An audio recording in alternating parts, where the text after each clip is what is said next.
పరలోక ముందున మా తండ్రి, పరిశుద్ధుడైన దేవ, నిన్న నేడు నిరంతరము ఏకరీతిగా మా తండ్రి, మా ప్రభును ప్రియరక్షుడైన యేసుక్రీస్తు వారు అత్యున్నతంగా హెచ్చించబడిన నామములు మీరు మాకు అనుగ్రహించిన శ్రేష్టమైన సమయం కొరకై మీ స్తోత్రాలు. ఈ దినమందు ప్రభువా, బైబిల్ పఠనం నిమిత్తమై మీ సన్నిధిని మాకు అనుగ్రహించినందుకై మేము స్తుతిస్తుంటున్నాం. మీ సన్నిధి రాగలిగిన మా ప్రియులను బట్టి మీకు స్తోత్రాలు. రావాల్సిన వారు సకాలం మంది రాగలుగుటకు మీరే మార్గం సరళం చేయమని మనవి చేస్తున్నాం తండ్రి. ఈ రాత్రి మీ సన్నిధిని గడుపు సమయమును ఆశీర్వాదకరంగా చేయము.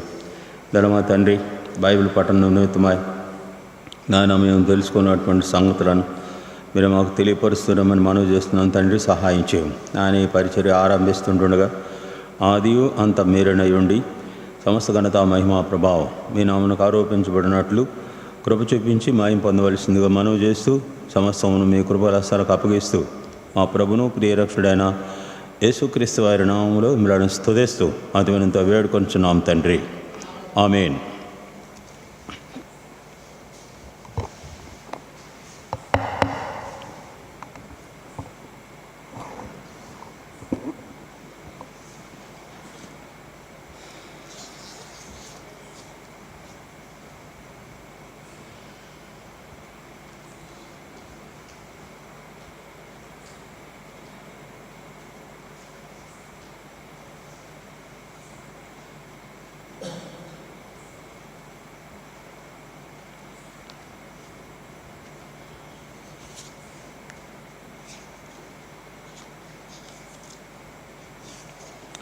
పాట సంఖ్య క్రొత్త పాటల పుస్తకంలో 164, పాత పాటల పుస్తకంలో 162.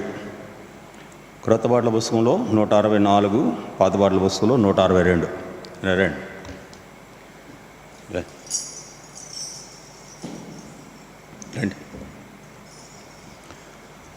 నీదు విశ్వాసత మా ప్రభు యేసు అంతరిక్షమునదిగమించేను.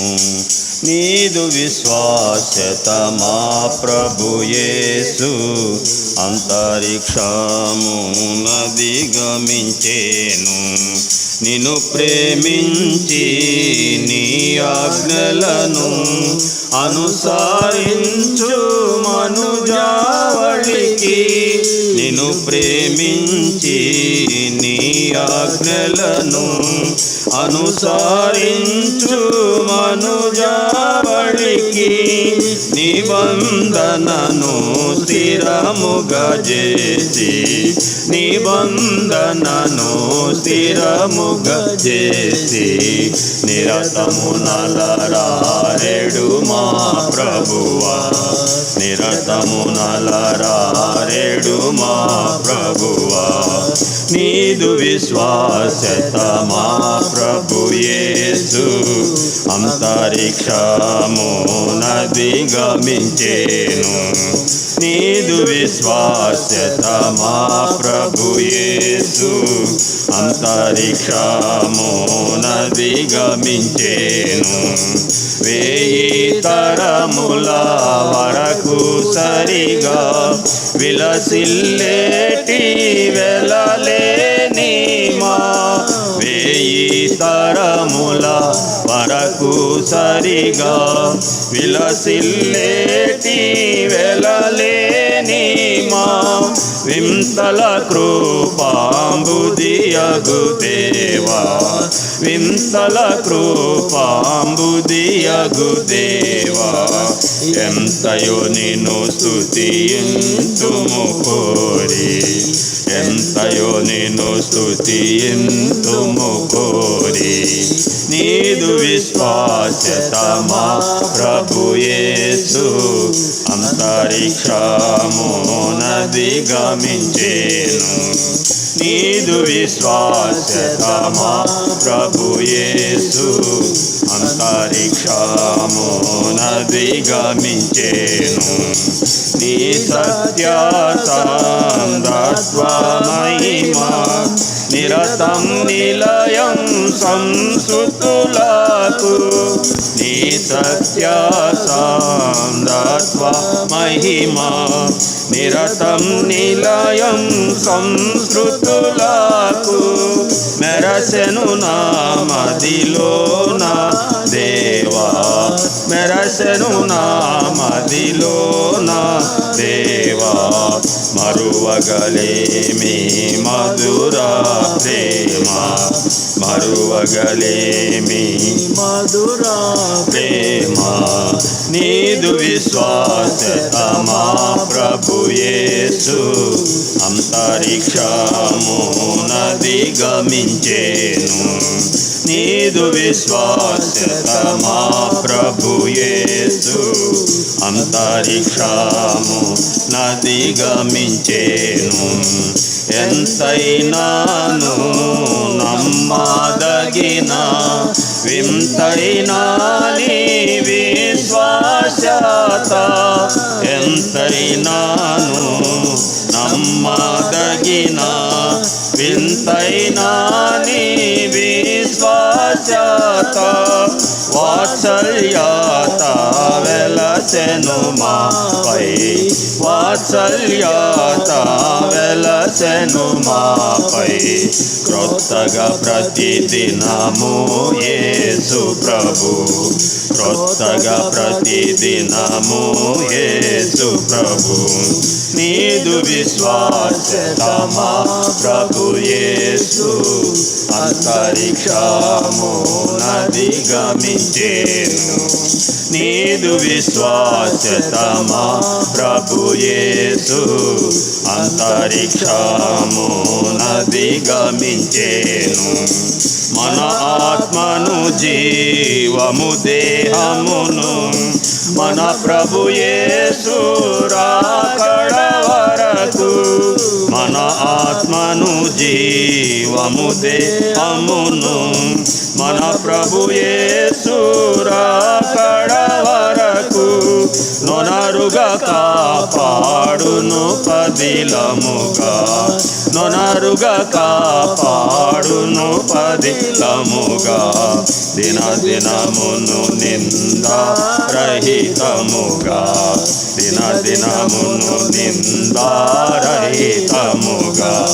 నీదు విశ్వాసత మా ప్రభు యేసు అంతరిక్షము నది గమించేను నీదు విశ్వాసత మా ప్రభు యేసు అంతరిక్షము నది గమించేను తండ్రి కుమారా శుద్ధాత్మకును తరతరములకు మహిమా ఘనత తండ్రి కుమారా శుద్ధాత్మకును తరతరములకు మహిమా ఘనత పరిపూర్ణముగా ప్రబలునుగాక పరిపూర్ణముగా ప్రబలునుగాక పరిపరి విధముల ప్రభు సంగములో పరిపరి విధముల ప్రభు సంగములో నీదు విశ్వాసత మా ప్రభు యేసు అంతరిక్షము నది గమించేను నీదు విశ్వాసత మా ప్రభు యేసు అంతరిక్షము నది గమించేను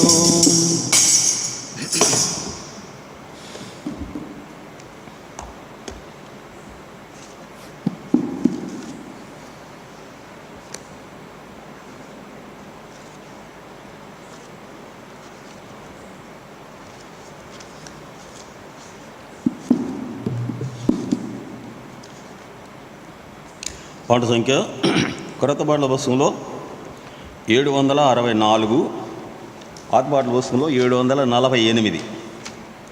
కొత్త పాటల పుస్తకంలో 764, పాత పాటల పుస్తకంలో 748. ప్రభు యేసుని నేను వెంబడింతును, ప్రభు యేసుని నేను వెంబడింతును, తన అడుగు జాడలలో నడచెదను, తన అడుగు జాడలలో నడచెదను. లోకమున్ విడచి సిలువను మోసి, లోకమున్ విడచి సిలువను మోసి, దీక్షతో ప్రభుని వెంబడింతును. లోకమున్ విడచి సిలువను మోసి, దీక్షతో ప్రభుని వెంబడింతును. ప్రభు యేసుని నేను వెంబడింతును, ప్రభు యేసుని నేను వెంబడింతును, తన అడుగు జాడలలో నడచెదను, తన అడుగు జాడలలో నడచెదను. కాపరి యేసు స్వరమును వినుచు, కాపరి యేసు స్వరమును వినుచు, చూపెడి స్థలములకేగెదను. కాపరి యేసు స్వరమును వినుచు, చూపెడి స్థలములకేగెదను. ప్రభు యేసుని నేను వెంబడింతును, ప్రభు యేసుని నేను వెంబడింతును, తన అడుగు జాడలలో నడచెదను, తన అడుగు జాడలలో నడచెదను. చీకటి జగతిన్ తప్పించుకొని, చీకటి జగతిన్ తప్పించుకొని, వాక్యపు వెలుగులో వెంబడింతును. చీకటి జగతిన్ తప్పించుకొని, వాక్యపు వెలుగులో వెంబడింతును. ప్రభు యేసుని నేను వెంబడింతును, ప్రభు యేసుని నేను వెంబడింతును, తన అడుగు జాడలలో నడచెదను, తన అడుగు జాడలలో నడచెదను. పాప విశాల మార్గమున్ విడచి, పాప విశాల మార్గమున్ విడచి, పరుగిడెను జీవ మార్గమున. పాప విశాల మార్గమున్ విడచి, పరుగిడెను జీవ మార్గమున. ప్రభు యేసుని నేను వెంబడింతును, ప్రభు యేసుని నేను వెంబడింతును, తన అడుగు జాడలలో నడచెదను, తన అడుగు జాడలలో నడచెదను. అంతము వరకు స్థిరముగా నిలచి, అంతము వరకు స్థిరముగా నిలచి, అమూల్య మకుటము పొందెదను. అంతము వరకు స్థిరముగా నిలచి, అమూల్య మకుటము పొందెదను. ప్రభు యేసుని నేను వెంబడింతును, ప్రభు యేసుని నేను వెంబడింతును, తన అడుగు జాడలలో నడచెదను, తన అడుగు జాడలలో నడచెదను.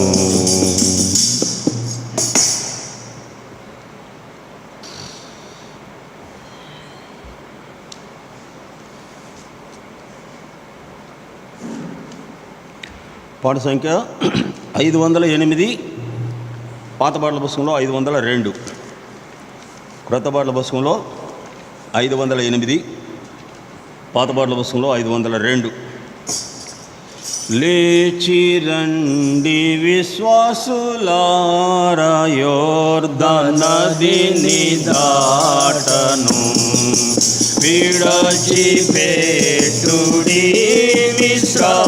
మిశ్రాయం సుఖ విలాసమాయలన్ విడచిపెట్టుడి మిశ్రాయం సుఖ విలాసమాయలన్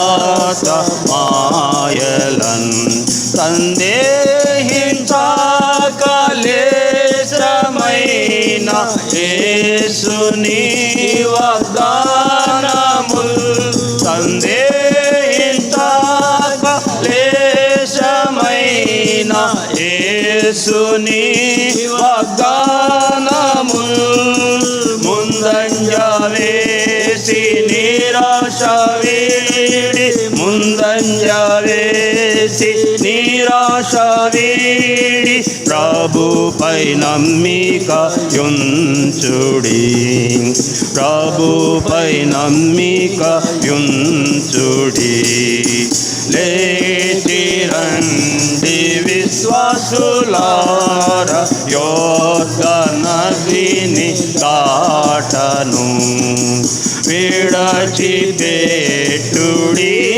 మిశ్రాయం సుఖ విలాసమాయలన్ విడచిపెట్టుడి మిశ్రాయం సుఖ విలాసమాయలన్ యాత్రాలు సముద్రముల్ ఘోషించి పర్వతముల్ కంపించినన్ యాత్రాలు సముద్రముల్ ఘోషించి పర్వతముల్ కంపించినన్ సొదొమ వైపు తిరిగి చూడక సొదొమ వైపు తిరిగి చూడక వెళ్ళుడి సియోను నగరునకు వెళ్ళుడి సియోను నగరునకు లేచి రండి విశ్వాసులార యోర్దనదిని దాటను విడచిపెట్టుడి మిశ్రాయం సుఖ విలాసమాయలన్ విడచిపెట్టుడి మిశ్రాయం సుఖ విలాసమాయలన్ పరీక్షించుడి యేసుని కల్వారిలో కన్నులతో పరీక్షించుడి యేసుని కల్వారిలో కన్నులతో దూరపరచే బంధకముల దూరపరచే బంధకముల నశింపజేసే మరణమున్ నశింపజేసే మరణమున్ లేచి రండి విశ్వాసులార యోర్దనదిని దాటను విడచిపెట్టుడి మిశ్రాయం సుఖ విలాసమాయలన్ విడచిపెట్టుడి మిశ్రాయం సుఖ విలాసమాయలన్.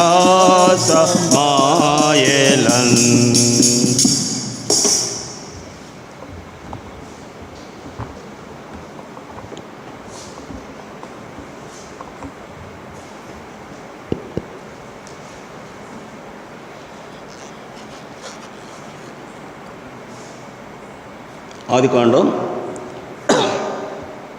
10వ అధ్యాయం. ఆదికాండం 10వ అధ్యాయం మొదటి నుండి 12 వచనాల వరకు మార్చి చదువుతాం. ఆదికాండం 10వ అధ్యాయం మొదటి నుండి 12 వరకు మార్చి చదువుతాం. ఇది నోవహు కుమారుడగు షేము, హాము, యాపేతను వారి వంశావళి. జలప్రళయము తరువాత వారికి కుమారులు పుట్టిరి.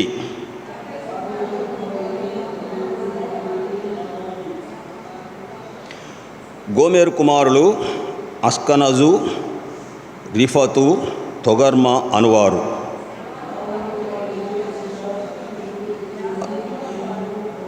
వీరి నుండి సముద్ర తీరమందుండిన జనములు వ్యాపించెను.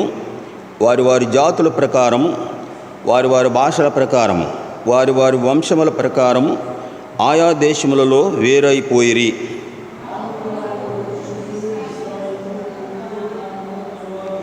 కూష్ కుమారులు సేబా, హవీలా, సబ్త, రాయిమ, సబ్దక అనువారు.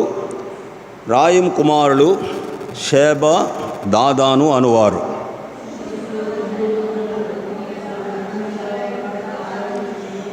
అతడు యెహోవా ఎదుట పరాక్రమము గల వేటగాడు. కాబట్టి యెహోవా ఎదుట పరాక్రమము గల వేటగాడైన నిమ్రోదు వలె అను లోకోక్తి కలదు.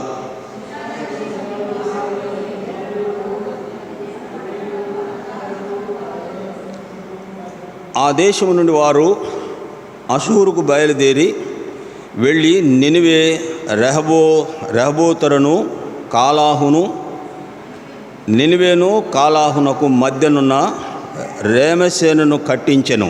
ఇదే ఆ మహాపట్టణము. ప్రార్థన చేసుకుందాం. పరలోకమందున్న మా తండ్రి, పరిశుద్ధుడైన దేవా, ఘనమైన మీ గొప్ప నామమునకు స్తోత్రం చెల్లిస్తుంటున్నాం. ఈ రాత్రి బైబిల్ పఠనం నిమిత్తమై మీ సన్నిధిని కూడి రాగలుగుటకు చూపిన కృప కొరకు మీ స్తోత్రాలు. రాగలిగిన ప్రియులను బట్టి మీకు వందనాలు. రావాల్సిన వారి సకాలం ముందు రాగలుగుటకు మీరే మార్గం సరళం చేయమని మనవి చేస్తుంటున్నాం. దగ్గర మా తండ్రి, నీ ధర్మశాస్త్ర గ్రంథమందు ఆశ్చర్యమైన సంగతులను చూచినట్లు మా హృదయమును ఎత్తము మీరే వెలుగుస్తున్నామని మనవి చేస్తుంటున్నాం. నానా సామెతలు మొదటి 5 ప్రకారం వివేకం గలవాడు నీతి సూత్రములను ఆలకించి సంపాదించుకున్న లేఖనం నాయన పిసగా ప్రార్థనా మందిర పక్షంగా మీరే నెరవేర్చవలసిందిగా మనవి చేస్తుంటున్నాం. ఆయన వచ్చినటువంటి వారు వినగల చెవిని, గ్రహించగల మనసును మీరు అనుగ్రహిస్తురండి. వచ్చిన వారు ఎవరు కూడాను రిక్తహస్తాలతో వెళ్తున్నట్లు మీ వాక్యంలో చేపట్టి వెళ్ళేవారుగా మీరే సిద్ధపరచవలసిందిగా మనవి చేస్తుంటున్నాం. బలహీనను జ్ఞాపకం చేస్తున్నాను తండ్రి, మరుగుపరచుము, అవసరమని మీ మాటలు అనుగ్రహించుము. సమస్త వ్యర్థతను వినాలో దూరపరిచి సమస్త ఘనత, మహిమ, ప్రభావం మీ నామమునకు ఆరోపించబడినట్లు కృప చూపించి మాయం పొందవలసిందిగా మనవి చేస్తూ, కానీ కనబడిన అంధకార శక్తులను మీ నాలో బంధిస్తుండగా మీరే మాయం పొందమని మా ప్రభును ప్రియరక్షుడైన యేసుక్రీస్తు వారి నామంలో మిమ్మల్ని స్తుతిస్తూ అతి వినయంతో వేడుకొంచున్నాము తండ్రి, ఆమేన్. ఇక్కడ ఈ చదువుబడిన వాక్య భాగంలో ఆదికాండం 10వ అధ్యాయంలో వ్రాయబడినటువంటి సంగతులు ఇక్కడ గతించినటువంటి వారము. 9వ అధ్యాయంలో నోవాహును అతని కుమారులను దేవుడు ఆశీర్వదించెను. మీరు ఫలించి అభివృద్ధి పొందుడి అని దేవుడు వారికి ఆజ్ఞ ఇవ్వగా వారు దేవుని ఆజ్ఞను అనుసరించి వారు ఆయా దేశములకు చెదరిపోయిరి అని రాయబడి ఉన్నది. అయితే ఇప్పుడు ఇక్కడ నోవాహు కుమారులు 3గా చూస్తాం. వారి వంశావళి ఇది. 5వ వచనంలో చెప్పబడిన మాట, వీరి నుండి సముద్ర తీరమందుండిన జనములు వ్యాపించెను.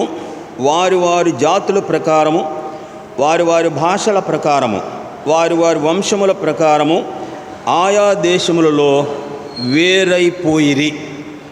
అయితే ఇక్కడ దేవుడు తన కుమారుల ఎడల తమ పితరులు వారికి మాదిరిగా ఉండినటువంటి అనుభవాలు లేక దేవుని మాటలు వారికి చెప్పే విషయంలో మనం గమనిస్తే ద్వితీయోపదేశకాండం 6వ అధ్యాయం 4వ వచనం నుండి దేవుడు ఇశ్రాయేల్ ప్రజలకు ఇచ్చిన ఆజ్ఞ ఏమిటంటే, మీరు మీ కుమారులకు వాటిని అభ్యసింపజేసి వాటిని సూచనలుగా వారికి కట్టవలెను అని సెలవిచ్చినట్లుగా చూస్తాం.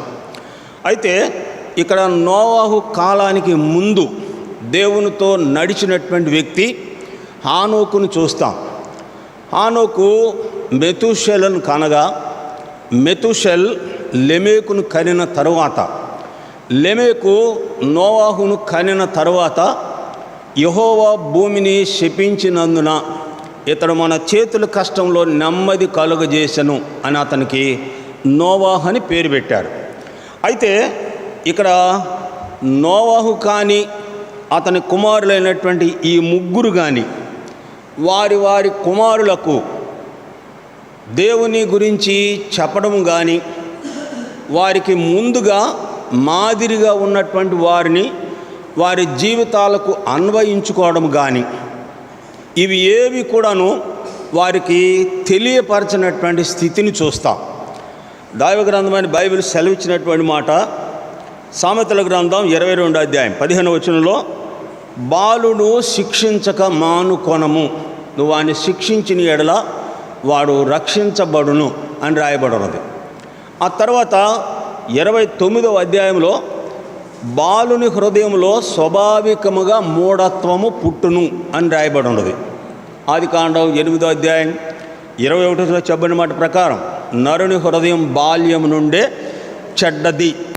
కాబట్టి ఈ లోతు కుమారులైనటువంటి ఈ ముగ్గురుకు కలిగినటువంటి సంతానం వారు ఎట్లా విస్తరించారో, ఎట్లా వ్యాపించారో, వారి జీవిత విధానం మనం గమనిస్తే వారు దేవుని ఎడల ఎట్లా ఉన్నారో అనేది మనకు అర్థమవుతుంది. కాబట్టి ఇక్కడ మొదటిదిగా చెప్పబడినటువంటి మాట ఇక్కడ ఆదికాండం 10వ అధ్యాయం మొదటి 2 వచనాలు. ఇది నోవహు కుమారుడగు షేము, హాము, యాపేతను వారి వంశావళి. జలప్రళయము తరువాత వారికి కుమారులు పుట్టిరి. యాపేతు కుమారులు గోమెరు, మాగోగు, మాదయ, యావాను, తూబాలు, మేషేకు, తీరాసు అనువారు. ఇక్కడ యాపేతు కుమారులు 7గురుగా చెప్పబడ్డారు. యాపేతు కుమారులు ఎంతమంది అంటే 7గురుగా చెప్పబడ్డారు. అయితే ఎవరూ కూడాను దేవుని ఎరిగినటువంటి వారు కారు. ఈ 7గురులో ఎవరూ కూడాను దేవునిని ఎరిగినటువంటి వారు కారు. ఈ 7గురులో ముఖ్యంగా చెప్పబడిన వారు ఎవరంటే గోమెరు, మాగోగు. ఈ 7గురులో ఈ 2 ప్రాముఖ్యంగా చెప్పబడ్డారు. అంటే మిగిలినటువంటి 5గురు కూడా ఉన్నారు, వారి గురించి పెద్దగా ప్రస్తావించలేదు. ఈ గోమెరు, మాగోగు అనే వారి గురించి ప్రత్యేకంగా చెప్పబడింది. వీళ్ళ ఇక్కడ గోమెరు అనగా అర్థం ఏంటంటే సంపూర్ణము అని రాయబడి ఉంది. గోమెరు అనే పేరుకు అర్థం ఏంటంటే సంపూర్ణము అని రాయబడి ఉంది. అయితే ఇతడు ఏ విషయంలో సంపూర్ణుడిగా చేయబడ్డాడు అంటే, ప్రభువైన యేసుక్రీస్తు వారు శాస్త్రులను పరిచయులను ఉద్దేశించి చెప్పాడు. యోహాను సువార్త 8వ అధ్యాయం 44వ వచనంలో, మీరు మీ తండ్రి యగు అపవాది సంబంధులు, మీరు మీ తండ్రి దురాశలనే నెరవేర్చగోరుదురు అని రాయబడి ఉన్నది. కాబట్టి ఇక్కడ గోమెరు అనే దానికి సంపూర్ణుడు అని అర్థం ఏంటంటే దురాశలు అనుసరించి జీవించేటువంటి జీవితం ఈ గోమెరు కలిగి ఉన్నట్లుగా చూస్తాం. పిల్లలు, ఈ గోమెరు యొక్క హృదయంలో ఉన్నటువంటి దురాశ, ఇక్కడ ప్రభువు ఏమన్నాడు, మీరు మీ తండ్రి యగు అపవాది సంబంధులు, వాని దురాశలనే మీరు నెరవేర్చగోరుదురు. కాబట్టి ఇక్కడ గోమెరు గురించి వ్రాయబడినటువంటి మాట చూడండి. యెహెజ్కేలు గ్రంథం 8వ అధ్యాయం, యెహెజ్కేలు గ్రంథం 38వ అధ్యాయం 6వ వచనం మనం గమనిస్తే ఇక్కడ గోమెరు గురించి కొన్ని మాటలు వ్రాయబడి ఉన్నది. యెహెజ్కేలు గ్రంథం 38వ అధ్యాయం 6వ వచనం, గోమెరును అతని సైన్యమంతయు ఉత్తర దిక్కులో నుండి తొగర్మాయు అను అతని సైన్యము జనములు అనేకులు నీతో కూడా వచ్చును. ఇక్కడ గోమెరు సైన్యాన్ని గురించి దేవుడు ప్రస్తావించాడు. అయితే పిల్లలు, ఇక్కడ గోమెరు యొక్క దురాలోచన 11వ వచనం చూడండి. నీవు దురాలోచన చేసి ఇట్లా అనుకొందువు, నేను ప్రాకారములు లేని గ్రామముల దేశం మీదకి పోయేదను, ప్రాకారములను అడ్డగడియలను గౌనులను లేని దేశం మీదకి పోయేదను, నిమ్మలముగాను నిబ్బరముగాను నివసించు వారి మీదకు పోయెదను. ఇక్కడ గోమెరు సంపూర్ణము అనే అర్థానికి ఏ విషయంలో ఇతడు సంపూర్ణంగా ఉన్నాడు అంటే అపవాది యొక్క దురాశలను నెరవేర్చే విషయంలో ఇతడు పరిపూర్ణుడిగా ఉన్నట్లుగా చూస్తాం. ఇతడు దేశముల మీదకు పోయి నెమ్మదిగా ఉన్న వారి మీదకు నేను పోయేదను అనే మాట చూస్తాం.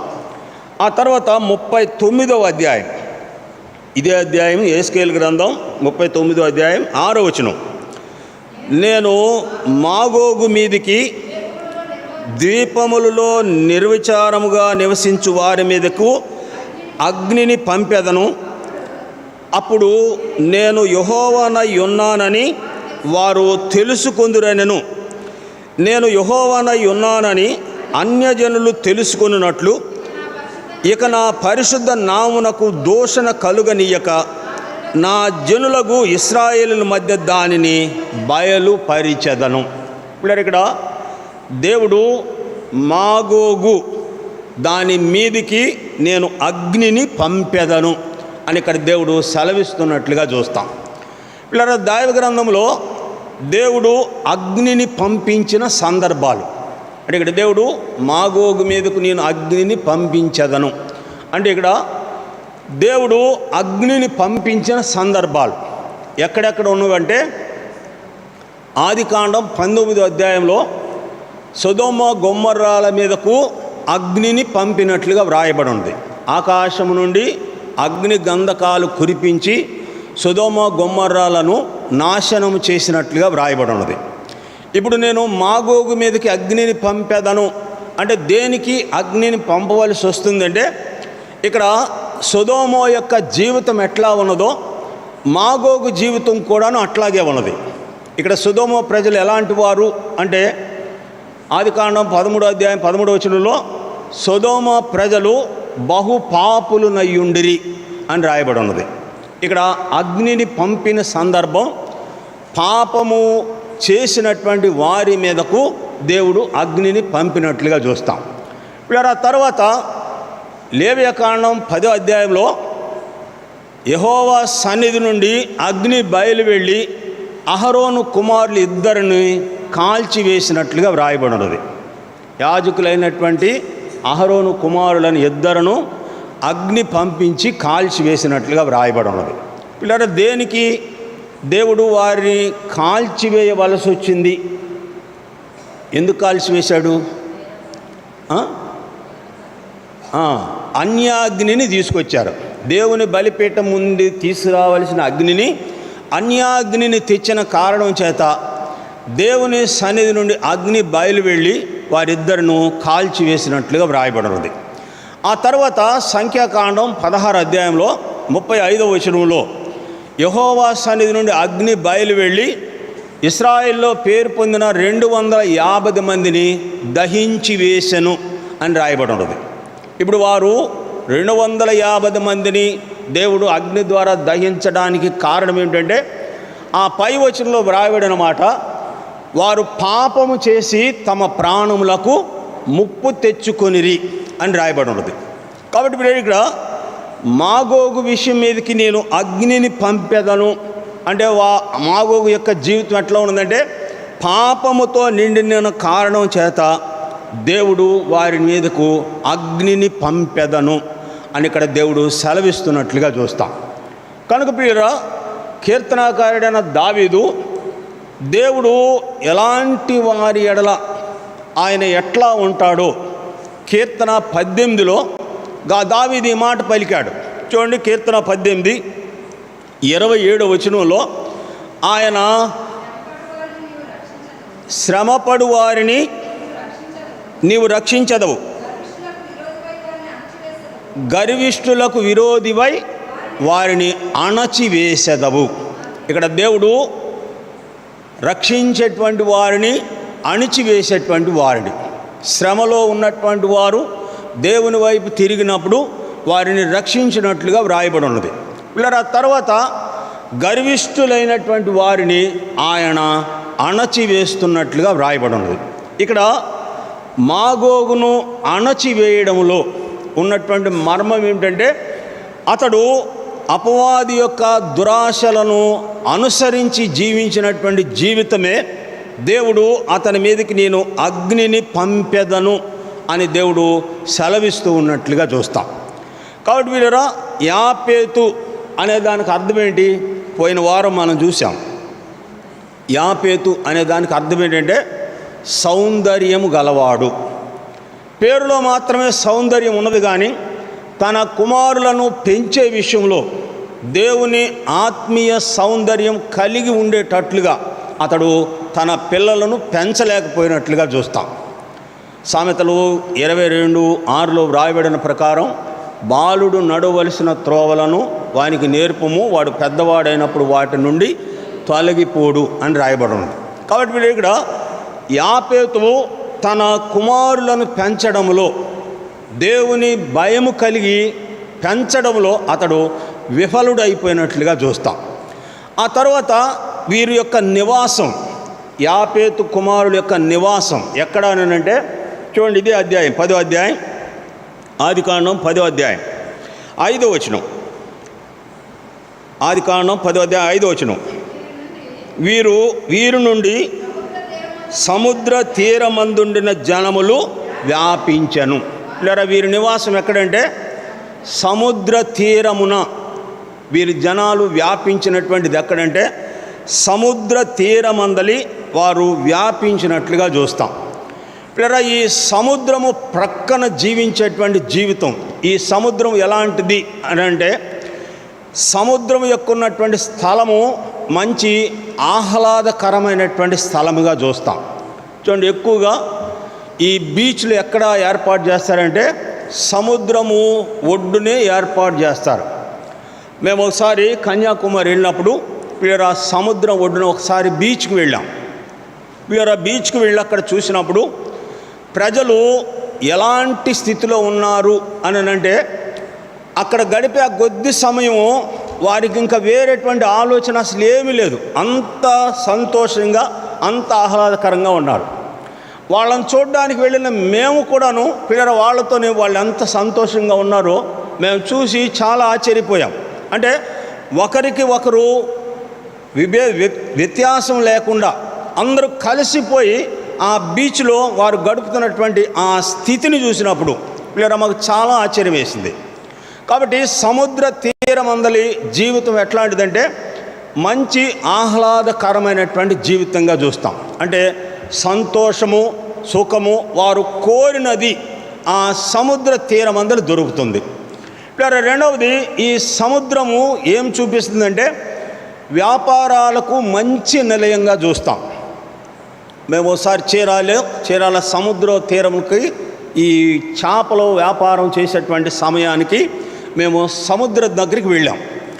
ఆ సముద్రం ఒడ్డున దాదాపు మాకు కనుచూపు మేర వరకు ఎన్ని రకాలైనటువంటి చేపల గుట్టలు వేసి ఉన్నవో ఆ ప్రతి గుట్ట దగ్గర ఈ చేపల వేలం పాట పెట్టారు. అంటే అందరూ కూడాను అక్కడికి వచ్చి కొనుక్కొని వారు తీసుకొని వెళ్ళి వ్యాపారాలు చేసేటువంటి స్థలంగా చూస్తాం. కాబట్టి ఇక్కడ పేతురు యొక్క జీవితం మనం గమనిస్తే పేతురు చేపల వ్యాపారం చేయడంలో ₹1,000 గడించినటువంటి వాడు. ప్రభువైన యేసుక్రీస్తు వారు నేను మనుషులను పట్టు జాలరుగా చేస్తాను రండి అన్నప్పుడు ఆయన మాట విని ఆయన వెంబడించిన తరువాత కొంతకాలం అయ్యేటప్పటికి ఇక్కడ పేతురుకు ఏ విధమైనటువంటి లాభం కనబడిపోయేటప్పటికి ప్రభువైన యేసుక్రీస్తు వారి దగ్గరికి వెళ్ళి చెప్పాడు. మత్తయి సువార్త 19వ అధ్యాయం, ఇదిగో ప్రభువా, మేము సమస్తము విడిచిపెట్టి వెంబడించాం, మాకేమిటి ప్రతిఫలము కలుగును. అంటే వ్యాపారం చేసినటువంటి మనుషుడు మనుషులను పట్టు జాలరుగా చేస్తాననేటప్పటికీ లేదా వ్యాపారం వదిలేసి ప్రభువును వెంబడించినట్లుగా చూస్తాం. కాబట్టి ఇక్కడ సముద్రము రెండవదిగా ఏం తెలియపడుతుందంటే వ్యాపారానికి మంచి నిలయమైనటువంటి స్థితిని చూస్తాం. ఇక్కడ మూడవదిగా సముద్ర తీరమందల జీవితం అపాయకరమైనటువంటి స్థితితో కూడినదిగా చూస్తాం. అపాయం వచ్చింది అని అంటే ముందుగా ఎవరి దగ్గరికి వస్తుందంటే సముద్ర తీరమందలు ఉన్న ప్రజలకే అపాయం వస్తుంది. మీరు గమనిస్తే 1920 సంవత్సరంలో ఇలా సునామీ వచ్చినటువంటి స్థితిని చూస్తాం. 1999 నుండి 2000 సంవత్సరాల మధ్యలో థాయిలాండ్లో ఆరంభమైనటువంటి సునామీ ఆ మరుసటి రోజు బందరు తీరం దగ్గర వచ్చి ఆగిపోయింది. ఆ కాలంలో చెన్నై ప్రాంతంలో సముద్ర తీరం అందరూ ఉన్నటువంటి ఇళ్ళన్నీ కూడాను, ప్రజలందరూ కూడాను నష్టపోయినట్లుగా చూస్తాం. కాబట్టి ఇక్కడ యాపేతు కుమారుల యొక్క నివాసం ఎక్కడంటే సముద్ర తీరమందలి వారు వ్యాపించిరి. మొదటిదిగా సముద్ర తీరమందల జీవితం ఆహ్లాదకరమైనది, సంతోషకరమైనది. 2, వ్యాపారానికి మంచి స్థలముగా ఉన్నట్లుగా చూస్తాం. 3వది అపాయకరమైనటువంటి స్థితిగల ప్రాంతం. ఈ 3 విషయాల్లో మనుషునికి క్షేమము కలుగజేసేటువంటి స్థితి వీళ్ళ ఎక్కడా కూడా లేనటువంటి స్థితిని చూస్తాం. లోకమందలి ఆనందం మనిషిని నష్టంలో పడవేస్తూ ఉన్నట్లుగా చూస్తాం. యోహాను రాసిన మొదటి పత్రిక 2వ అధ్యాయం 16వ వచనం ప్రకారం నేత్రాశ జీవపు డమ్మం, శరీరాశ నేత్రాశ జీవపు డమ్మం ఇవన్నీ తండ్రి వలన కలిగినవి కావు. 17వ వచనంలో రాయబడిన మాట, దేవుని చిత్తమును నెరవేర్చిన వారు నిరంతరము నిలుచును అని రాయబడి. కాబట్టి వీళ్ళు ఇక్కడ యాపేతు కుమారులైనటువంటి ఈ 7గురిలో దేవుని చిత్తాన్ని తెలుసుకోవడం కానీ, దేవుని చిత్తాన్ని జరిగించడం కానీ వారు ఏమాత్రం కూడాను చేయలేదు. వారి యొక్క నివాస ప్రాంతం వారు ఏర్పాటు చేసుకుంది ఏమిటంటే సముద్ర తీరమందలి ప్రాంతంలో వారు నివాసం చేస్తున్నట్లుగా చూస్తాం. ఇది యాపేతు కుమారుల యొక్క నివాస ప్రాంతము. ఇక్కడ 2వదిగా హాము కుమారులు. చూడండి, ఆదికాండం 10వ అధ్యాయం 6వ వచనం. హాము కుమారులు కూషు, మిశ్రాయిము, పూతు, కానాను అనువారు. ఇక్కడ హాము కుమారులు. హాము అంటే అర్థం ఏంటంటే నల్లని అని చూసాం. హాముకు అర్థం ఏంటంటే నల్లని అని చూసాం. ఇక్కడ హాము కుమారులు 4. ఈ 4లో ప్రధానమైనటువంటి వ్యక్తి కూషును చూస్తాం. కూషు అనగా నలుపు అని అర్థం చూస్తాం. ఇక్కడ ఐథియోపియా ప్రజలు బహు ఎత్తరులను బహుబలము గలవారు. చూడండి, 8వ వచనం గమనించండి. కూషు నిమ్రోదును కనెను, అతడు భూమి మీద పరాక్రమశాలి అయ్యుండుట ఆరంభించెను. ఇక్కడ కూషు నిమ్రోదును కనెను. నిమ్రోదు అనగా అర్థం ఏంటంటే దైవద్రోహి. నిమ్రోదుకు అర్థం ఏంటంటే దైవ ద్రోహి. ఇక్కడ కూషు కన్నటువంటి కుమారుడు నిమ్రోదు. 9వ వచనం మనం గమనిస్తే 9వ వచనం, అతడు యెహోవా ఎదుట పరాక్రమ గల వేటగాడు. కాబట్టి యెహోవా యొద్ద పరాక్రమ గల వేటగాడు అని పేరు పొందినట్లుగా చూస్తాం. వీరి యొక్క నివాసం, వీరు ఏ ఏ ప్రాంతాల్లో నివాసించారు అని అంటే చూడండి, ఇదే అధ్యాయం 10వ అధ్యాయం 11వ వచనం. ఆ దేశము నుండి అషూరుకు బయలుదేరి నినివేను, రహబోతియారును, కాలాహును, నినివేకును, కాలాహును మధ్యనున్న రెమేసేనును కట్టించెను. ఇది ఆ మహాపట్టణము. వీరు నివాసం ఎక్కడంటే మంచి మంచి పట్టణాల్లో వీరు నివాసం ఏర్పాటు చేసుకున్నట్లుగా చూస్తాం. ఇలా ఈ కట్టిన పట్టణం ఎట్లాంటిదంటే మహాపట్టణముగా చెప్పబడింది. అంటే మహాపట్టణము అనే మాట ఎవరు కట్టారంటే 19వ వచనంలో 19వ వచనం, కానానీయుల సరిహద్దు సీదోను నుండి గెరారునకు వెళ్ళు మార్గములో గాజా వరకు సొదొమ గొమొర్రా అద్మా సెబోయిములను వెళ్ళు మార్గములలో లాషా వరకు ఉన్నది. అంటే ఇక్కడ రెమేసేన్ అనే పట్టణమునకు దగ్గరలో ఉన్నటువంటి ప్రాంతాలు సొదొమ గొమొర్రాలో ప్రాంతాలు కూడాను దానికి దగ్గరలోనే ఉన్నట్లుగా చూస్తాం. అంటే ఇప్పుడు సొదొమ గొమొర్రాలు ఎవరు కట్టించారని అంటే ఈ నిమ్రోదే కట్టించినట్లుగా చూస్తాం. వీళ్ళ ఈ పట్టణం యొక్క జీవితం ఎట్లాంటిది ఏంటంటే ఇది మహాపట్టణముగా కట్టబడింది. ఈ రెమేసేన్ అనే పట్టణము విలాసవంతమైన జీవితానికి అలవాటు పడినటువంటి ప్రాంతం. అంటే ఎక్కువగా ధనికులే ఈ పట్టణంలో నివాసం చేస్తారు. అంటే ధనికులంటే వారు ఎలాంటి మనసు కలిగి ఉంటారో, ధనికుల యొక్క జీవిత స్థితిగతులు ఎట్లా ఉంటాయనంటే లూకాసు వార్తలో వ్రాయబడి ఉన్నది. లూకాసు వార్తలో ఈ ధనవంతుల గురించి వ్రాయబడిన మాట 16వ అధ్యాయం 19వ వచనంలో, అతడు ఊదా రంగు వస్త్రములు ధరించుకొని బహుగా సుఖపడువాడు. ఇక్కడ రేమసేనను పట్టణంలో ధనవంతులు అధికంగా ఉంటారు. ఈ రేమసేనను పట్టణము విలాసవంతమైన జీవితానికి మూలముగా చూస్తాం.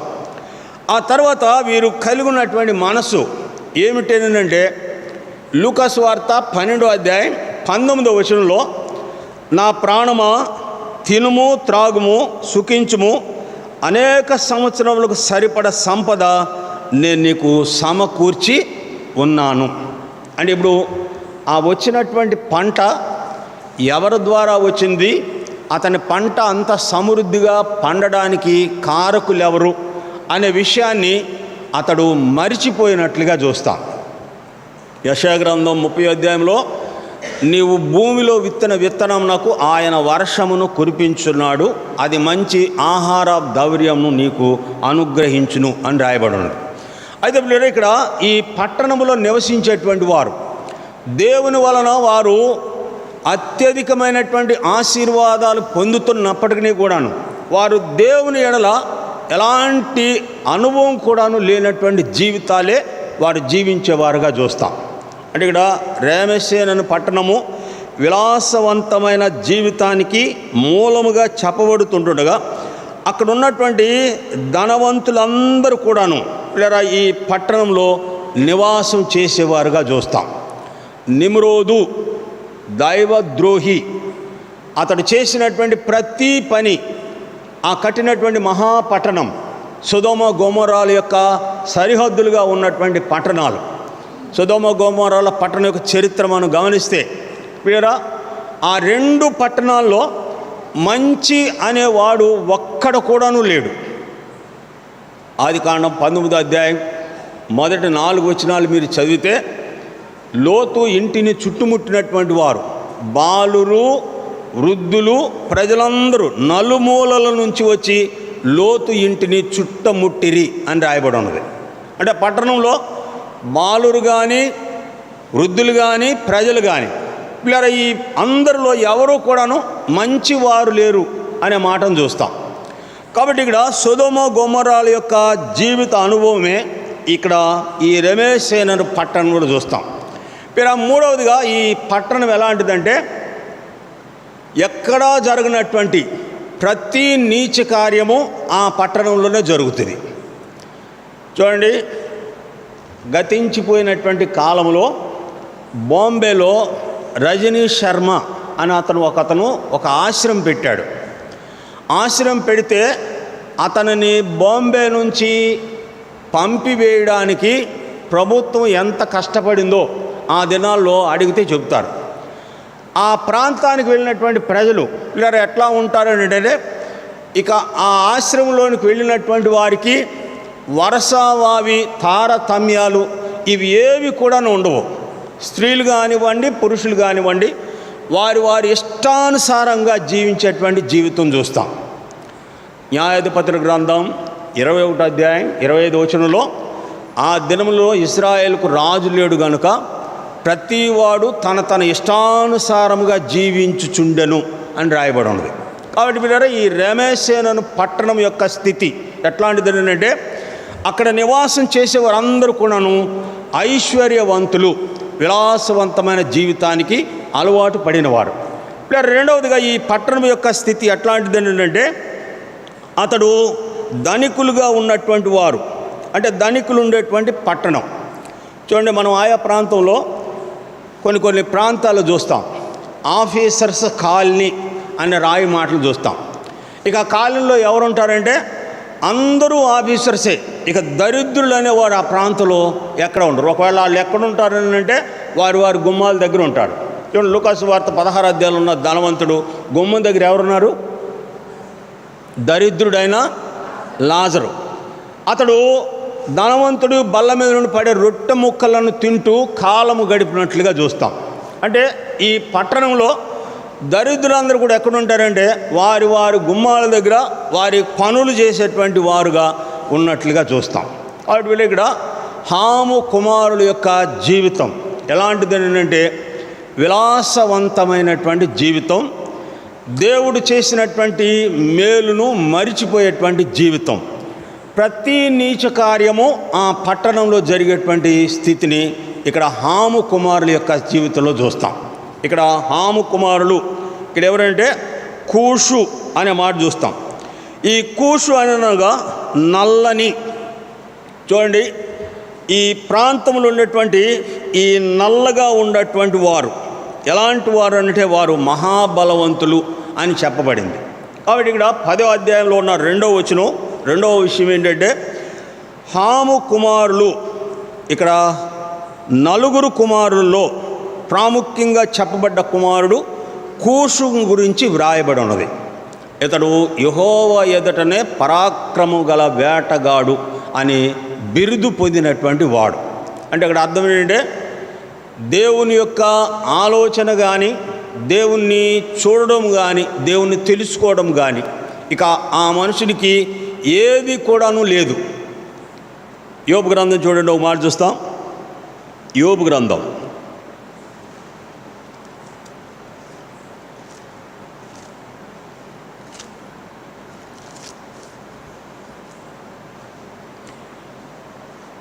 21వ అధ్యాయం. యోబు గ్రంథం 21వ అధ్యాయం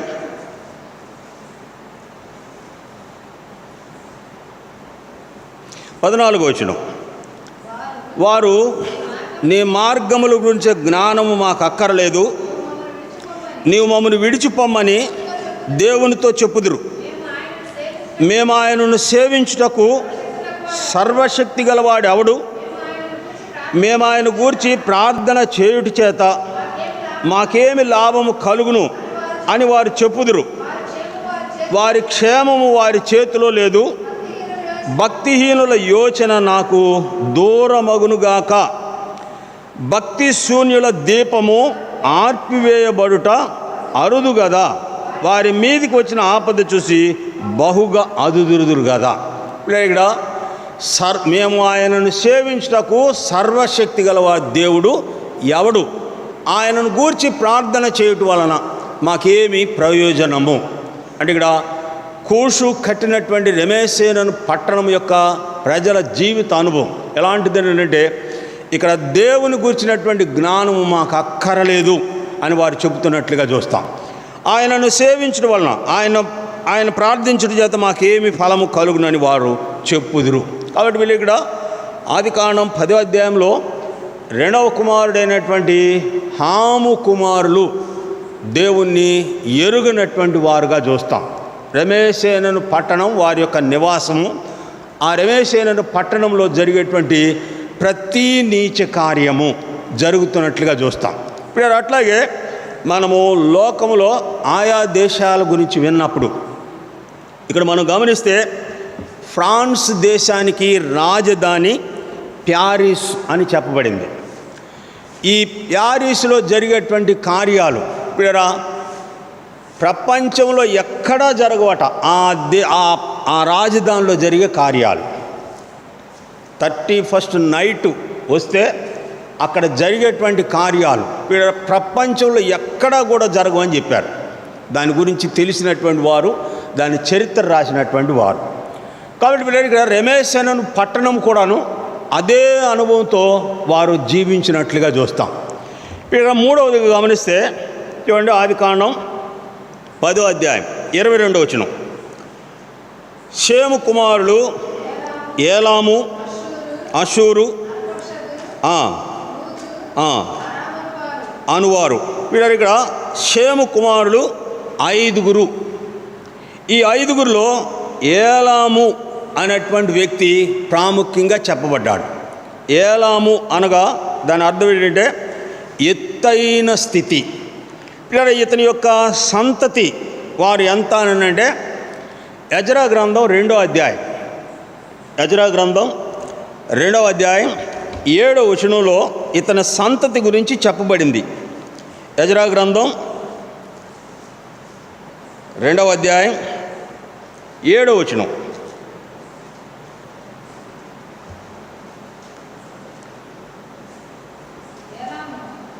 ఏలాము వంశస్థులు 1254. ఏలాము యొక్క సంతతి ఎంత అంటే 1254 మంది. ఈ 1254 మందిలో మంచివారు ఉన్నారు, చెడ్డవారు ఉన్నారు. అంటే ఇక్కడ మంచివారు చెడ్డవారని ఎట్లా చెప్పగలమంటే, ఇదే ఎజ్రా గ్రంథం 10వ అధ్యాయం చూడండి. ఎజ్రా గ్రంథం 10వ అధ్యాయం మొదటి నుండి. ఎజ్రా ఏడ్చుచు దేవుని మందిరం ఎదుట సాష్టాంగ పడుచు పాపమును ఒప్పుకొనుచు ప్రార్థన చేసెను. ఇశ్రాయేలీలో పురుషులు, స్త్రీలు, చిన్నవారు మిక్కిలి గొప్ప సమూహముగా అతని యొద్దకు కూడి వచ్చి బహుగా ఏడవగా, ఏలాము కుమారులో నొకడగు అహియేలు కుమారుడైన షకన్య ఎజ్రాతో ఇట్లనెను, మేము దేశమందుండు అన్యజనులలోని స్త్రీలను పెండ్లి చేసుకొని మా దేవుని దృష్టికి పాపము చేసితిమి. అయితే ఈ విషయంలో ఇశ్రాయేలు తమ నడవడి దిద్దుకొందురను నిరీక్షణ కద్దు. ఇక్కడ ఏలాము కుమారుడు ఎజ్రాతో చెబుతున్నటువంటి మాట, మేము తప్పు చేసిన మాట వాస్తవమే. తప్పు చేయడం పెద్ద గొప్ప కాదు, కానీ తప్పును ఒప్పుకోవడంలోనే మనుషుని యొక్క గొప్పతనాన్ని చూస్తాం. మనుషుడు ఆలోచన చేసేది ఏంటంటే తప్పు చేయడానికి తప్పు చేసేస్తాడు, కానీ ఆ తప్పును ఒప్పుకొనవలసి వచ్చేటప్పటికి పిల్లరా ఏమాత్రం కూడాను ఒప్పుకోడాడు. ఈ విషయమై దేవుడు యెషయా గ్రంథంలో చెప్పిన మాట, నీ మెడ ఇనుప నరమనియు నేను ఎరుగుదును అని దేవుడు సెలవిచ్చినట్లుగా చూస్తాం. తప్పు చేసిన తరువాత ఆ తప్పు దేవుడు తన వాక్యం ద్వారా తెలియపరిచినప్పుడు ఆ మనుషుడు దేవుని వాక్యానికి లోబడాలి, విధేయత చూపాలి. అలా చూపకుండా ఉంటే ఆ మనుషుని జీవితం శ్రమానుభవంతో ముగించబడుతున్నట్లుగా చూస్తాం. యెషయా గ్రంథం 30వ అధ్యాయం లోబడనొల్లని ప్రజలకు శ్రమ అని రాయబడి ఉంది. దావీదు లోబడినంతగా సౌలు లోబడలేకపోయినట్లుగా చూస్తాం. ఇలా దావీదు తాను చేసినటువంటి పనికి దేవుడు తెలియచెప్పగానే వెంటనే అతడు లోబడినట్లుగా చూస్తాం. ఆ మనుషుడు నీవే అనేటప్పటికీ నేను పాపము చేశాను అని ఒప్పుకున్నట్లుగా చూస్తాం. ఇలా ఇదే అనుభవం సౌలు దగ్గరికి వచ్చేటప్పటికి సమూయేలు ఆ ఎడ్ల రంకులు అవన్నీ ఎక్కడ నుండి వచ్చినవి, నీవెందుకు అమాలేకుల సొమ్ము మీద ఎగబడితివి అనేటప్పటికీ ఆ మాట నువ్వు అనొద్దు అని వార్నింగ్ ఇచ్చినట్లుగా చూస్తాం. లోబడినటువంటి దావీదు జీవితానికి, లోబడినటువంటి సౌలు జీవితానికి మనం గమనిస్తే తన కత్తి మీద తానే పడి మరణించవలసి వచ్చినట్లుగా వ్రాయబడి ఉన్నది. అయితే ఇక్కడ ఏలాం కుమారుడు చెప్పే మాట ఏంటంటే ఎజ్రాతో, ఇశ్రాయేల్లో తప్పును సరిచేసుకునుట అనే నిరీక్షణ ఉన్నది, మేము ఖచ్చితంగా సరి చేసుకుంటాం. అయితే ఇక్కడ వర్షం బహుగా ఉన్నది కనుక దీనికి కొంత సమయం కావాలి. ఈ సమయాన్ని నువ్వు అనుగ్రహిస్తే మాలో ఉన్నటువంటి వారందరూ కూడాను అన్యజనులను, అన్య స్త్రీలను వివాహం చేసుకున్నటువంటి వారందరినీ కూడాను విడిచిపెట్టుదుము అని ఎజ్రా దగ్గర మాట ఇచ్చినట్లుగా చూస్తాం. కాబట్టి వీళ్ళు ఇక్కడ ఏలాము అనే మాట ఎత్తైనటువంటి స్థితిని చూస్తాం. ఏలాము కుమారులు ఎలాంటి వారు అంటే తప్పు చేసినప్పటికీ కూడాను వీళ్ళ అది తప్పు అని తెలిసిన తర్వాత వారు తప్పును ఎజ్రా ఎదుట ఒప్పుకున్నట్లుగా చూస్తాం. అందుకే సామెతల గ్రంథం 28:13 చదువుతాం, అతిక్రమములు చేయువాడు వర్ధెలడు, దాన్ని ఒప్పుకొని విడిచిపెట్టువాడు దేవుని కనికరాన్ని పొందుతాడు. కాబట్టి వీరు ఇక్కడ ఏలాము కుమారులు వారు చేసినటువంటి ఆ పని ఎజ్రా కాలంలో ఇశ్రాయేలు ప్రజల మీద దేవుని యొక్క కోపం ఉన్న సమయంలో ఎజ్రా వారి పక్షంగా దేవుని సన్నిధిలో ప్రార్థన చేయగా వారు తమ తప్పులను సరిచేసుకుని ఉన్నట్లుగా ఈ వాక్య భాగంలో చూస్తాం. చూడండి, ఇదే అధ్యాయం 10వ అధ్యాయం 10-11 వచనాలు. యెజ్రా గ్రంథం 10వ అధ్యాయం 10-11 వచనాలు. అప్పుడు యాజకుడైన యెజ్రా లేచి వారితో ఇట్లనెను, మీరు ఆజ్ఞను మీరి అన్య స్త్రీలను పెండ్లి చేసుకొని ఇశ్రాయేలుల అపరాధము ఎక్కువ చేసితిరి. కాబట్టి ఇప్పుడు మీ పితరుల యొక్క దేవుడైన యెహోవా ఎదుట మీ పాపములు ఒప్పుకొని ఆయన చిత్తానుసారముగా నడుచుకొనుటకు సిద్ధపడి దేశపు జనులను అన్య స్త్రీలను విసర్జించి మిమ్మును మీరు ప్రత్యేక పరుచుకొని ఉండుడి. ఎప్పుడైతే ఏలాము కుమారుడు ఆ మాట చెప్పాడో, ఇక్కడ యెజ్రా లేచి వారికి ప్రకటించినటువంటి మాట, మీలో ఉన్నటువంటి అన్య స్త్రీలను విసర్జింతుమని చెప్పమని చెప్పినట్లుగా చూస్తాం. యెజ్రా ఈ మాట చెప్పిన తర్వాత అక్కడ వారు ప్రతిగా చెప్పిన మాట 12వ వచనం చూడండి. అందుకు సమాజకులందరూ ఎలుగెత్తి అతనితో ఇట్లనేది, నీవు చెప్పినట్లుగానే మేము చేయవలసి ఉన్నది. అయితే జనులు అనేకులై ఉన్నారు, మరియు ఇప్పుడు వర్షము బలముగా వచ్చుచున్నందున మేము బయట నిలవలేము. ఈ పని 1-2 దినములలో జరుగునది కాదు. ఈ విషయంలో అనేకులము అపరాధములు కాబట్టి సమాజ పెద్దలందరినీ ఈ పని మీద ఉంచవలెను. వీళ్ళు చెప్పినటువంటి మాట ఎంత సామరస్యంగా ఉన్నదంటే, ఈ తప్పు చేసినటువంటి వారము అనేకులము, అయితే ఇది 1-2 రోజుల్లో జరిగే పని కాదు. ఈ పని మీద కొంతమంది పెద్దలను నియమించండి, వారు వచ్చి చెప్పిన తర్వాత వారు చెప్పిన ప్రకారం మేము ఆ పని చేయుదుము అని వారు దేవుని ఎదుట యెజ్రాతో చెప్పిన మాటగా చూస్తాం. కాబట్టి వీళ్ళు ఇక్కడ షేము కుమారుడైనటువంటి ఏలాము సంతతి 1254 మందిలో మంచివాళ్ళు ఉన్నారు, చెడ్డవాళ్ళు ఉన్నారు. అయితే ఈ తప్పు చేసినటువంటి వారు తమ తప్పును సరిదిద్దుకునేటువంటి మనసు వారు కలిగి ఉన్నట్లుగా చూస్తాం. కాబట్టి ఇక్కడ ఏలాము కుమారుడు అంటాడు, మేము సరి చేసుకొందుము అనే మాట చూస్తాం. చూడండి, తర్వాత ఆదికాండం 10వ అధ్యాయం 25వ వచనం. ఏబేరుకి 2 కుమారులు పుట్టిరి, వారిలో ఒకని పేరు పెలేగు. ఏలయనగా ఆ దినములలో భూమి దేశములుగా విభాగింపబడెను, అతని సహోదరుని పేరు యొక్తాను. ఇక్కడ ఏలాము సంతతిలోనే ఇక్కడ ఉన్నటువంటి ఒక అతని పేరు, ఆ దేశములో వారిలో ఒకని పేరు పెలేగు. ఏలయనగా ఆ దినములో భూమి దేశములుగా విభాగింపబడెను.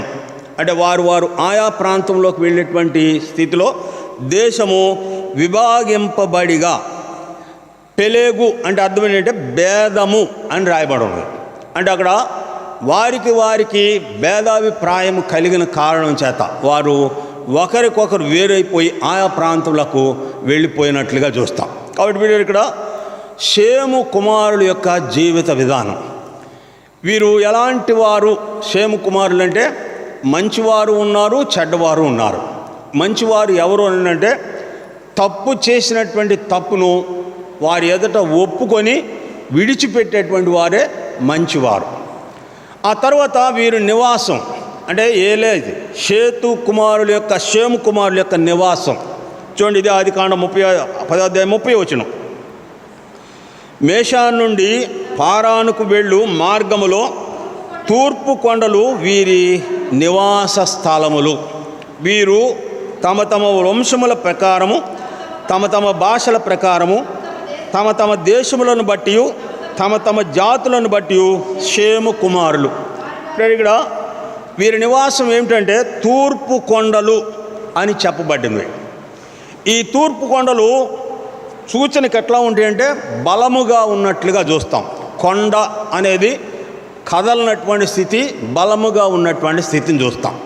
ఇక్కడ ఈ తూర్పు కొండల్లో నివాసం చేసే ప్రజలు ఎలాంటి వారు అంటే సంఖ్యాకాండం 13వ అధ్యాయం 29వ వచనంలో ఎరుకోని వేగు చూడడానికి వెళ్ళినటువంటి వారు మోషే దగ్గరకు సమాచారం తెచ్చారు. సంఖ్యాకాండం 13వ అధ్యాయం 29వ వచనం. అమాలేకీలు దక్షిణ దేశంలో నివసించున్నారు, అమోరీలు కొండ దేశంలో నివసించుచున్నారు. 31వ వచనం. వారు మనకంటే బలవంతులు. ఇక్కడ కొండ ప్రదేశంలో ఉన్నవారు ఎలాంటి వారంటే మనకంటే వారు బలవంతులు. మనం వారి మీదకు వెళ్ళజాలము. వారి దృష్టికి మేము మిడతల్లాగే కనపడ్డాము, మా దృష్టికి మేము మిడతల్లాగే కనపడ్డాము. అంటే కొండ ప్రాంతంలో ఉన్నటువంటి ప్రజలు బహుబలమైనటువంటి వారుగా చూస్తాం. ఇప్పుడు రెండవదిగా ఈ కొండ ప్రాంతం అన్య సంబంధమైనటువంటి పూజించేటువంటి వారికి నిలయంగా చూస్తాం. ఇజ్రాయేల్ ప్రజలు ఎక్కువ శాతం ఈ కొండల మీదే అన్య దేవతలను పూజించినట్లుగా వ్రాయబడి ఉన్నది. మీరు ఇర్మీయా గ్రంథం అంతా చదువుతూ వెళితే ఇజ్రాయేల్ ప్రజల గురించి దేవుడు ఒక్కొక్క మాట మాట్లాడేటప్పుడు, నీవు ప్రతి పచ్చని చెట్టు కింద మొద్దుతోనూ రాళ్లతోనూ నువ్వు వ్యభిచరించితివి అని దేవుడు పలికినట్లుగా చూస్తాం. ఇక్కడ పాలస్తీనా దేశంలో ఎక్కువ శాతం మసీదులన్నీ కూడాను కొండల మీదే ఉంటాయి. మీరు గమనిస్తే అబషాలోము దావీదును తరిమేటప్పుడు ఒలీవ కొండ మీదకు ఎక్కుచు అక్కడ ఆరాధించు స్థలము ఒకటి ఉండెను అని రాయబడి ఉన్నది.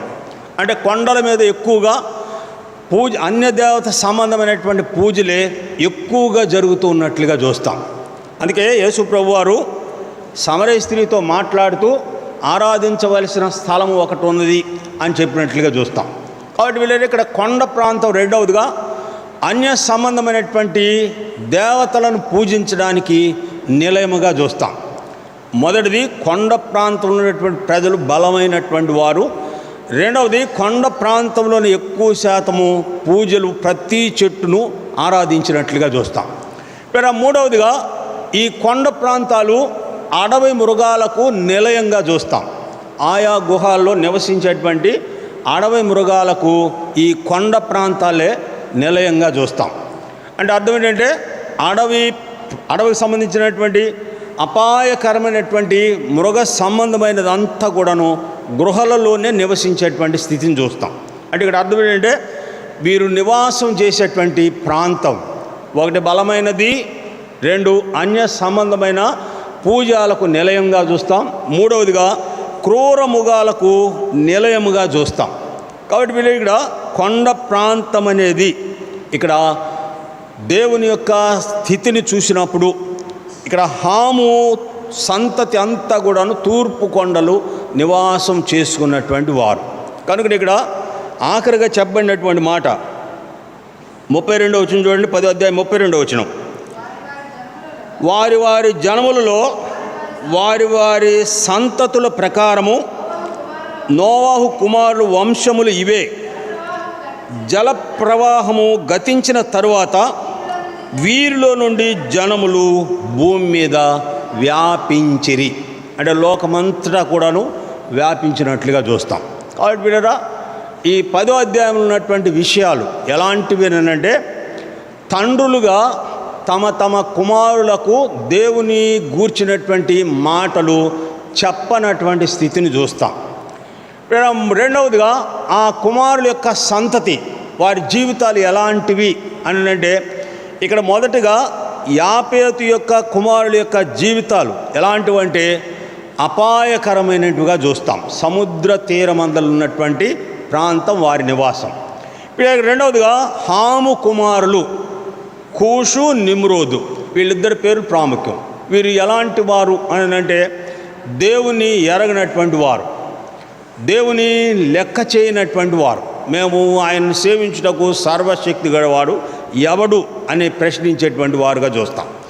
వీరి నివాసం ఎట్లాంటిది అంటే రెమేసేనను మహాపట్టణము, అది విలాసవంతమైనటువంటి జీవితానికి సూచనగా చూస్తాం.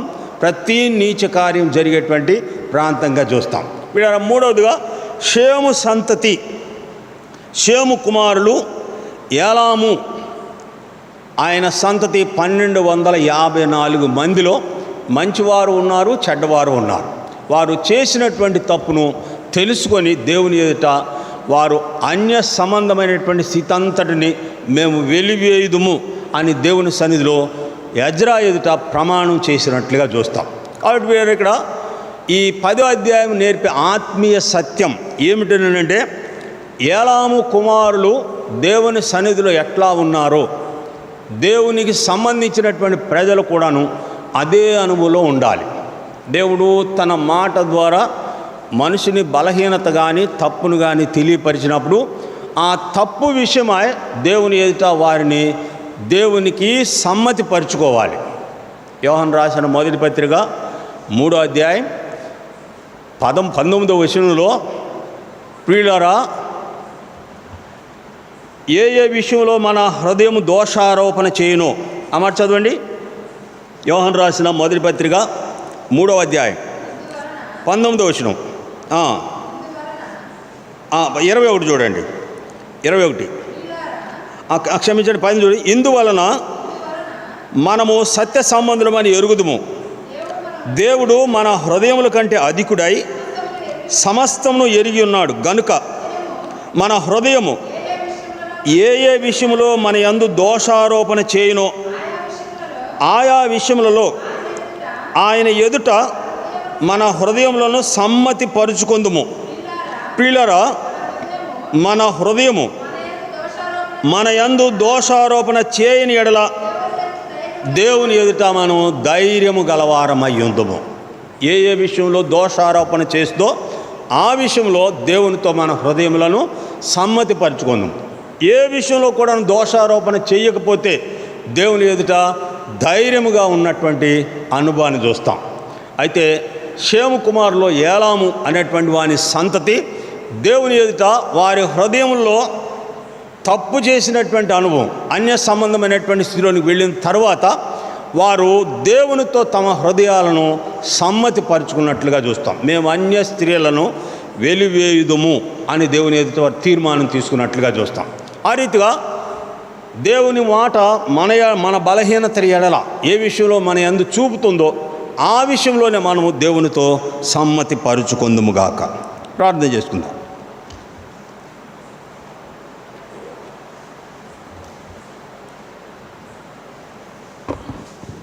పరలోక ముందు మా తండ్రి, పరిశుద్ధుడైన దేవ, ఘనమైన గొప్ప నామమునకు స్తోత్రం చెల్లిస్తుంటున్నాం.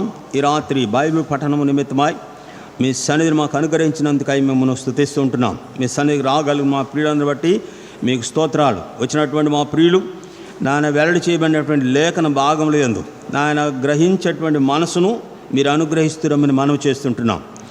ఏ విషయాల్లో మా బలహీనతలు యందు నాయన మీ వాక్యం ద్వారా మేము సంధించబడితమో ఆ విషయంలో మీ ఎదుట మమ్మలను సమ్మతిపరుచుకున్నట్లు నాయన మీరు అనుగ్రహించిన మీ కృప కొరకై మీకు స్తోత్రాలు. నాయన వారి ఏలాము కుమారుడైనటువంటి నాయన తన తప్పును ఒప్పుకొని సరి చేసుకున్నటువంటి రీతిని నాయన మేము కూడాను మా బలహీనతల యందు నాయన మీ యందు సరి చేయబడినట్లు, మీతో ఐక్యపరచబడినట్లు మీరే సిద్ధపరిచి మీ నామాన్ని మాయంపరచుకొనమని సమస్తమును మీ కృపకు అప్పగిస్తూ మా ప్రభును ప్రియరక్షుడైన యేసుక్రీస్తు వారి నామంలో మిమ్మల్ని స్తుతిస్తూ అతి వినంతో వేడుకొనుచున్నాము తండ్రి. పరమ తండ్రి అయిన దేవుని ప్రేమయు ప్రభువైన యేసుక్రీస్తు వారి యొక్క కృపయు పరిశుద్ధాత్మ యొక్క అన్యోన్య సహవాసం సమాధానం దీవెన ఇక్కడ చేరి మనకుని సర్వలోకంలో సకల పరిశుద్ధులకు సదాకాలము తోడని నడిపించును గాక. ఆమెన్. అందరికీ ప్రేయర్.